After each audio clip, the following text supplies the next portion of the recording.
ഗഗനചാരി എന്ന് പറഞ്ഞ ഒരു പുതിയൊരു മലയാളം പടം വരുന്നുണ്ട്. അതിപ്പോൾ റിലീസായിട്ടില്ല, അടുത്ത് തന്നെ റിലീസ് ആവും. പക്ഷേ അതിൻ്റെ ഒരു പ്രീമിയർ ഉണ്ടായിരുന്നു. കേരള പോപ്കോണിൻ്റെ ഭാഗമായിട്ട് PVRൽ വെച്ച് നടത്തിയ ഒരു സ്പെഷ്യൽ സ്ക്രീനിങ്. ഞാൻ അതിൽ വെച്ച് ആ സിനിമ കണ്ടു. ഇറ്റ്സ് എ ഗ്രേറ്റ് ഫിലിം, കിടിലം പടം. കാരണം ഇതൊരു സൈഫൈ മോക്യുമെൻ്ററി ആണ്. സോ മലയാളത്തിൽ നിന്നല്ല, ഇന്ത്യയിൽ നമ്മൾ അധികം അങ്ങനെ കണ്ടിട്ടില്ലാത്ത ഒന്നാണ് ഈ സൈഫൈ മോക്യുമെൻ്ററീസ്.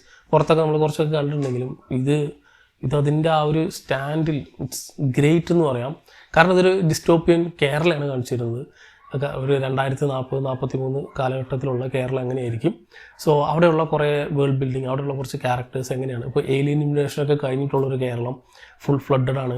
അങ്ങനത്തെ ഒരു പോസ്റ്റ് അപ്പോക്കലിപ്റ്റിക് നേച്ചറിൽ നിൽക്കുന്ന ഒരു കേരളത്തിൽ ഒരു 3-4 ചെറുപ്പക്കാരുടെ ഒരു കൂട്ടമായിട്ട് താമസിക്കുന്ന ഒരു സ്ഥലത്ത് ഉണ്ടാകുന്ന ഒരു ഇൻസിഡൻറ്റും തുടർന്ന് നടക്കുന്ന കാര്യങ്ങളൊക്കെയാണ് ഈ സിനിമയിൽ കാണിച്ചു പോകുന്നത്. ആൻഡ് ഇതെല്ലാം തന്നെ ഈ പറയുന്ന പോലെ ഒരു മോക്യുമെൻ്ററി രൂപത്തിലാണ്. നമ്മളിപ്പോൾ ഈ അടുത്ത് പുറത്തിറങ്ങിയ ആവാസ് വ്യൂഹമൊക്കെ എങ്ങനെയായിരുന്നു, അതുപോലെ തന്നെ ഒരു ഹിലാരിയസ് ആയിട്ടുള്ളൊരു മോക്യുമെൻ്ററി രൂപത്തിലാണ് ഇത് അവതരിപ്പിക്കുന്നത്. പക്ഷേ അതിൻ്റെ പ്രസൻറ്റേഷൻ ഗ്രേറ്റ് എന്ന് പറയാം. കാരണം ഇത് ഫണ്ണാണ് സിനിമ ഫുള്ളായിട്ട്. തുടക്കം മുതൽ അവസാനം വരെ cinema full and full hilarious ആണ്. ഇതിൽ വരുന്ന ക്യാരക്ടേഴ്സ്, അവരുടെ പ്ലേസ്മെൻറ്റ്, അവർ വായ തുറന്നാൽ നമുക്ക് ചിരി വരും. ചില ക്യാരക്ടേഴ്സൊന്നും വായ തുറക്കണ്ട, അവിടെ വന്ന് നിന്നാൽ മതി. ആ രീതിക്ക് പെർഫെക്റ്റ് ആയിട്ട് സെറ്റ് ചെയ്തിട്ടുള്ള ഒരുപാട് സാധനങ്ങൾ. അത്തരത്തിൽ ഒരു ഫ്യൂച്ചറിസ്റ്റിക് വേൾഡിൽ ഒരു മലയാളിയെ സംബന്ധിച്ച് എന്തൊക്കെ ചിരി ഉണർത്താൻ പറ്റുന്ന സിറ്റുവേഷൻസ് ഉണ്ടാക്കാൻ പറ്റും, അതെല്ലാം തന്നെ പെർഫെക്റ്റ് പ്ലേസ് ചെയ്തിട്ടുണ്ട്. പ്രത്യേകിച്ച് നമുക്ക് ഒരുപാട് നൊസ്റ്റാൾജി ഉണ്ടാക്കുന്ന സാധനങ്ങളാണ്. അതുകൊണ്ടാണ് നമുക്ക് ഈ ചിരി വരുന്നത് തന്നെ. നമുക്കറിയാവുന്ന ഒരു 90s കിഡിന് അറിയാവുന്ന ഒരുപാട് കാര്യങ്ങൾ ഇവിടെയൊക്കെ ആയിട്ട് ചെറിയ ചിലപ്പോൾ അത് കാണിക്കുകയോ പറയുകയോ ഒന്നും കൂടി വേണ്ട, ജസ്റ്റ് ആ ഒരു ഫ്രെയിമിൽ ചിലപ്പോൾ ഉണ്ടാവും. ഇപ്പോൾ ഒരു ഫ്രെയിമിൽ വീണ്ടും ലിസ എന്ന് പറഞ്ഞൊരു പോസ്റ്റർ വെച്ചിട്ടുണ്ട്. അത് ചിലപ്പോൾ ലിസാൻ്റെ ഫോട്ടോ ആയിരിക്കും. ഇപ്പോൾ ആരാണ് ലിസ എന്ന് അറിയാത്തവർക്ക് ചിലപ്പോൾ ചിരി വരുന്നുണ്ടാവില്ല. പക്ഷേ ഉള്ളവർക്ക് ഓക്കെ ഇതും കൂടി റിലേറ്റ് ചെയ്യുമ്പോൾ, അല്ലെങ്കിൽ ഇപ്പോൾ നടന്നു പോകണ വഴിക്ക് ജസ്റ്റ് ഒരു കാക്കേനെ കല്ലെടുത്ത് എറിയും, എന്നിട്ട് എക്സ്റ്റെൻഡ് ആയി എന്ന് പറയുമ്പോൾ തന്നെ നമുക്ക് കിട്ടുന്ന ആ ഒരു ഫീൽ ഉണ്ടല്ലോ, അത് ആ ഒരു 90s കിഡിനെ സംബന്ധിച്ച് അത് പറഞ്ഞറിയിക്കാൻ പറ്റാത്ത ഒന്ന് തന്നെയാണ്. സോ അതൊക്കെ പ്രോപ്പറായിട്ട് മനസ്സിലാക്കി എഴുതി ആ ഒരു ടീം മുഴുവനായിട്ട് വർക്ക് ചെയ്തുണ്ടാക്കിയിട്ടുള്ള ഒരു ഗംഭീര ഐറ്റായിട്ട് എനിക്ക് തോന്നി. So in the case of comedy fun filled ആയിട്ടുള്ള ഒരു ഫൺ റൈഡ് തന്നെയാണ്. ആൻഡ് അത് ഒന്ന് ഇൻജക്ട് ചെയ്ത പോലെ നമുക്ക് തോന്നില്ല. സിറ്റുവേഷനിലാണ് വേണമെങ്കിൽ ഇത് കത്തുന്നവർക്ക് ശരിക്കും, അല്ലാത്തവർക്കൊന്നും തോന്നുന്നുണ്ടാവില്ല. എനിക്ക് തന്നെ ചില സാധനങ്ങളൊന്നും പെട്ടെന്ന് ക്യാച്ച് ചെയ്യാൻ കിട്ടില്ല. കാരണം അത്ര സ്പീഡിലാണ് പോകുന്നത്. ചിലപ്പോൾ ഒരു വട്ടം കൂടി റീവാച്ച് ചെയ്യുമ്പോഴായിരിക്കും പല കോമഡീസും ഇതിൽ വെച്ചിരിക്കുന്ന പല സിറ്റുവേഷണൽ കോമഡീസും പെട്ടെന്ന് ക്യാപ്ചർ ചെയ്യാൻ പറ്റും. അത്രയും പാക്ഡ് ആയിട്ട് ഇതിൽ കോമഡി രംഗങ്ങളുണ്ട്. എല്ലാം തന്നെ ഞാൻ ഈ പറഞ്ഞ പോലെ ഇൻജക്ട് ചെയ്തിട്ടില്ല. ഭയങ്കരധികം നാച്ചുറലായിട്ടും അല്ലെങ്കിൽ ആ ഒരു സിറ്റുവേഷനിലായിട്ട് നമുക്ക് തോന്നും. ഇപ്പോൾ വെറുതെ സ്പേസിൽ പോയിട്ട് 3 കട്ടൻ എന്ന് പറയുമ്പോൾ ആ ഒരു മലയാളം എന്താണെന്ന് അപ്പോഴും ഡിഫൈൻ ചെയ്യുന്നു. അല്ലെങ്കിൽ ഇപ്പോൾ ഭയങ്കര അഡ്വാൻസ്ഡ് ഹൈ ടെക്നോളജി ഉള്ള രീതിയിലാണ് ഒരു ഫുഡൊക്കെ പ്രിപ്പയർ ചെയ്യുന്നത്, ഇരുന്ന് കഴിക്കുന്നതും ഇരുന്ന് ഉള്ള അതിൻ്റെ ടേബിളും ഈവൻ പ്ലേറ്റുകളടക്കം ഹൈ ടെക് സാധനം, പക്ഷെ കഴിക്കുന്നത് കഞ്ഞിയായിരിക്കും.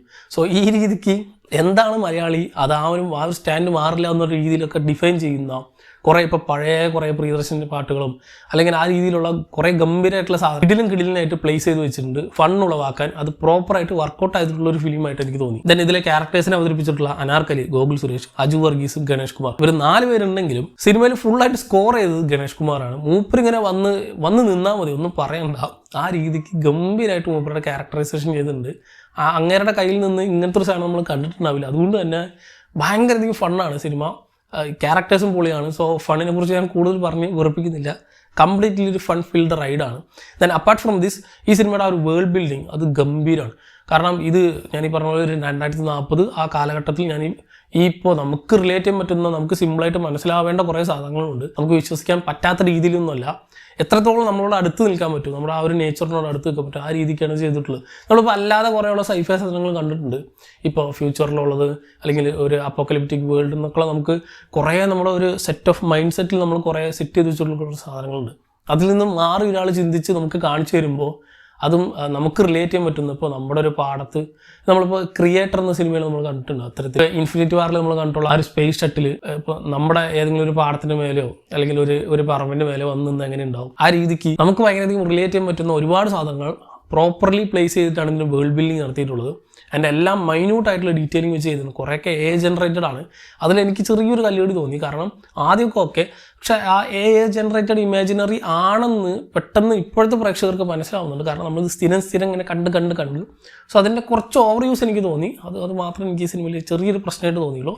അത് ഒരു പൊട്ടിക്കൊന്ന് കുറച്ചിരുന്നെങ്കിൽ നല്ലായിരുന്നു തോന്നി. പക്ഷേ എല്ലാം ക്രിയേറ്ററിൻ്റെ കയ്യിലുള്ള സാധനങ്ങളാണ്. പക്ഷേ വേൾഡ് ബിൽഡിംഗ് ഗംഭീരം, ഒരു രക്ഷയില്ലാത്ത ഐറ്റം. ആ വേൾഡ് ബിൽഡിംഗ് സഹായിക്കുന്ന രീതിയിലുള്ള VFXും മ്യൂസിക്കും കളർ ഗ്രേഡിങ്ങും ഒക്കെ തന്നെ കിടിലൻ. ഇപ്പോൾ ഒരു നിയോൺ സെറ്റപ്പ് ഉണ്ട്, ഒരു സൈബർ പങ്ക് സെറ്റപ്പ് കിട്ടാൻ വേണ്ടിയിട്ടുള്ള ആ ഒരു ഷെയ്ഡ് മുഴുവനായിട്ട് സിനിമയുടെ കളർ ടോൺ മുഴുവനായിട്ട് ഗംഭീരമായിട്ട് കൊണ്ടുപോകുന്നുണ്ട്. സോ എന്നെ സംബന്ധിച്ച് ഡയറക്ടർ അരുൺ ചന്തു എന്ന വ്യക്തി ഒരു ബ്രേവ് അറ്റംപ്റ്റഡ് ആണ് നടത്തിയിട്ടുള്ളത്. മൂപ്പര് മാത്രമല്ല, ബാക്കി മൂപ്പരുടെ എൻ്റെ ടീമും ഇതിലുണ്ടായിരുന്ന കാസ്റ്റും എല്ലാവരും.